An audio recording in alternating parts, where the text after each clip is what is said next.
અરે ઓછું નાક પણ અસલી નાક. MDH કાશ્મીરી લાલ મરચાની પાવડર. MDH. નમસ્કાર, સમાચારોમાં હું છું આપની સાથે હિરલ મહેતા. અમદાવાદમાં સુભાષ બ્રિજ ક્ષતિગ્રસ્ત થતા બંધ કરવામાં આવ્યો છે. હજુ પણ એવા અનેક બ્રિજો છે જે ક્ષતિગ્રસ્ત છે અથવા તો નબળા પડી ગયા છે. તે તમામ બ્રિજની ચકાસણી કરવામાં આવી રહી છે. સુભાષ બ્રિજ બંને તરફથી વાહન વ્યવહાર માટે બંધ છે. બ્રિજની નીચેનો રિવરફ્રન્ટ માર્ગ પણ અવરજવર માટે બંધ કરાયો છે. તો શિલાલેખ પાસેથી જ અવરજવર બંધ કરવામાં આવી. બ્રિજની બંને બાજુ પોલીસ કાફલો ખડકી દેવામાં આવ્યો છે. મીડિયા અને વિપક્ષના નેતાને પણ આગળ જતા રોકવામાં આવ્યા. આગામી 5 દિવસ ઇન્સ્પેક્શનને કારણે આ બ્રિજ બંધ કર્યાનો એએમસીનો દાવો. તંત્ર દ્વારા સુભાષ બ્રિજનું ડિટેલ ઇન્સ્પેક્શન શરૂ થઈ ગયું છે. બ્રિજ બંધ કરાતા લોકોને હાલાકી.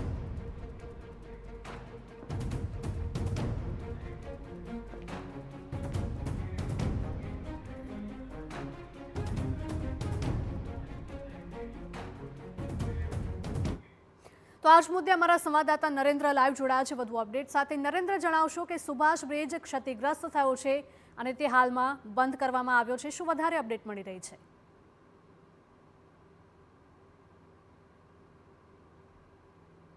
અત્યારે હાલ હું સુભાષ બ્રિજ પર જે જગ્યા પર જે સ્પાન છે એનો નીચે બેસી ગયો છે એ જગ્યા પર ઉપસ્થિત છું અને અહીંયાથી અમદાવાદ મહાનગરપાલિકાની ટીમ આપ જોઈ રહ્યા છો કે ડિટેલ ઇન્સ્પેક્શન કરતી આપને અહીંયા જોવા મળી રહી છે. મહત્વનું છે કે ગઈકાલે સાંજે અમદાવાદનો આ સૌથી જૂના અને સૌથી વ્યસ્ત બ્રિજ પૈકીનો એક સુભાષ બ્રિજ કે જેના સ્પાન જે છે એ નીચે થઈ ગયો હતો અને વચમાં તિરાડો પડી ગયેલી જોવા મળી રહી હતી. એના જ કારણે આ બ્રિજને છે એ વાહન ચાલકો માટે બંધ કરવામાં આવ્યો હતો. ગઈકાલે એ પ્રકારના ડિટેલ જે દ્રશ્યો છે જોવા મળ્યા ના હતા, પરંતુ અત્યારે હાલ આપને એ તમામ દ્રશ્યો TV9 પર જોવા મળી રહ્યા છે કે કેવી રીતના કેટલી જગ્યા અહીંયા પડી ગયેલી જોવા મળી રહી છે. આપ જોઈ રહ્યા છો આ સમગ્ર બ્રિજ છે અને બ્રિજને આપણે અહીંયાથી જોઈ રહ્યા છો તો મારો હાથ આટલો અંદર જતો રહે એ પ્રકારના દ્રશ્યો અહીંયા આપને જોવા મળી રહ્યા છે. આ મુખ્ય જગ્યા પરથી કે જ્યાંથી વાહન ચાલકો પસાર થતા હોય છે એ જ જગ્યા આપને જોવા મળી રહ્યા છે. જ્યારે જે ફૂટપાથ અહીંયાની છે, ફૂટપાથની સ્થિતિ તો ખૂબ જ દયજનક જોવા મળી રહી છે અને અહીંયા આપને સ્પષ્ટ અંદાજ આવી જશે કે ખરા અર્થમાં બ્રિજ છે એ બે ભાગમાં વહેંચાઈ ગયો છે. આપ જોઈ રહ્યા છો કે મારો સમગ્ર હાથ અંદર જતો રહે એ પ્રકારના આ બંને જે સ્પાન છે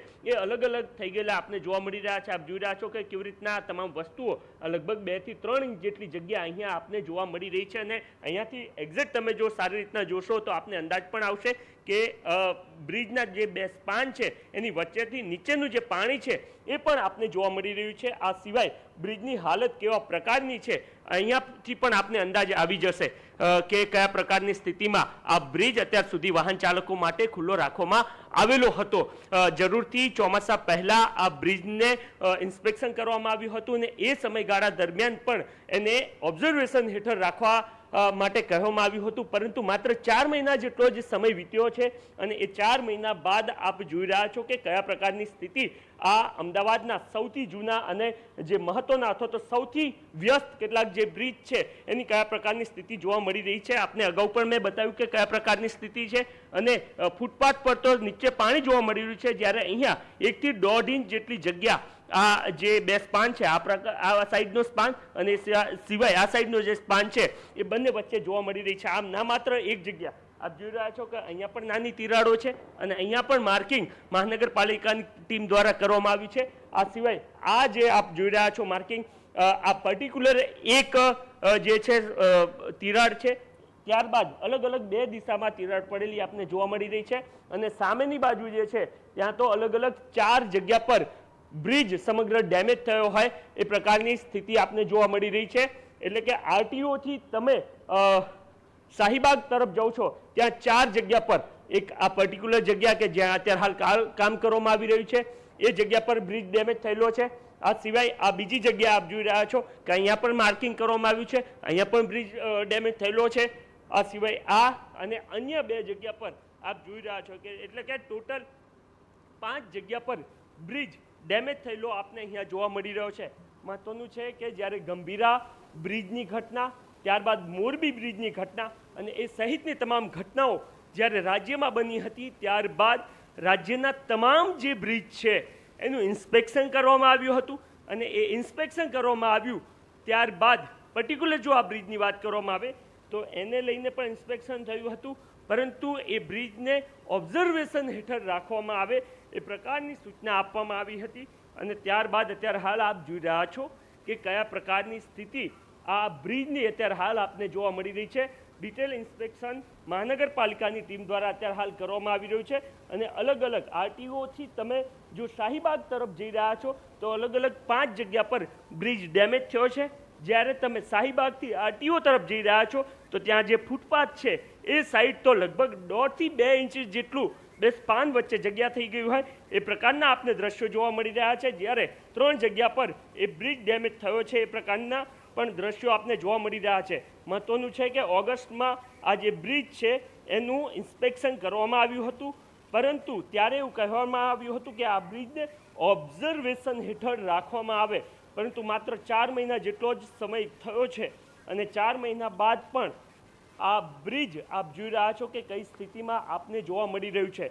જરૂરથી અત્યારે હાલ મહાનગરપાલિકા દ્વારા માત્ર ને માત્ર 5 દિવસ માટે આ બ્રિજને બંધ કરવામાં આવ્યો છે, પરંતુ જે પ્રકારની સ્થિતિ અથવા તો જે પ્રકારની જગ્યા અહીંયા થઈ ગઈ છે એ જોતાં મને નથી લાગી રહ્યું. પર્સનલી હું નોન ટેકનિકલ માણસ છું, સિવિલ એન્જિનિયરિંગની મને ખબર નથી પડતી, પરંતુ સામાન્ય સંજોગોમાં આ સ્થિતિમાં એવું લાગી રહ્યું છે કે આ 5 દિવસમાં યોગ્ય ના થઈ શકે.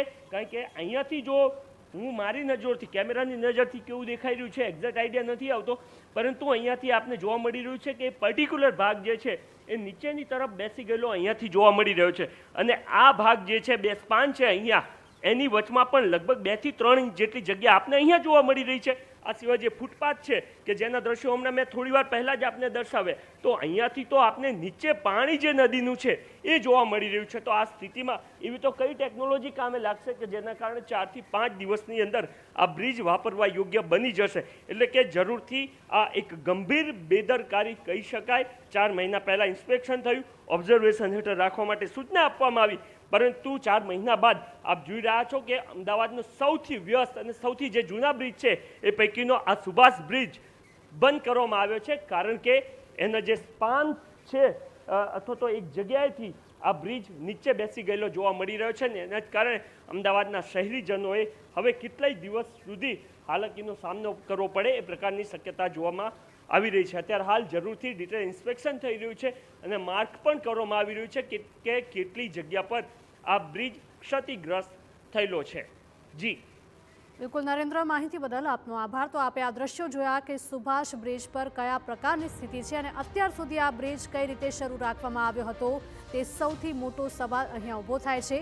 આ સિવાય અધિકારીઓ દ્વારા પણ કહેવામાં આવી રહ્યું છે કે આ બ્રિજ 5 દિવસ સુધીમાં ઠીક થઈ જશે, એટલે કે 4 થી 5 દિવસ સુધી જ આ બ્રિજ બંધ રહેશે અને ત્યારબાદ રિપેરિંગ કામ બાદ આ બ્રિજ ફરીથી ખુલ્લો કરવામાં આવશે. પરંતુ જો બ્રિજની અત્યારે આવી સ્થિતિ હોય તો રિપેરિંગ કામ કેટલું કારગર નીવડશે, શું ફરીથી આવી તિરાડો નહીં થાય તેની કોઈ ગેરંટી છે કે કેમ?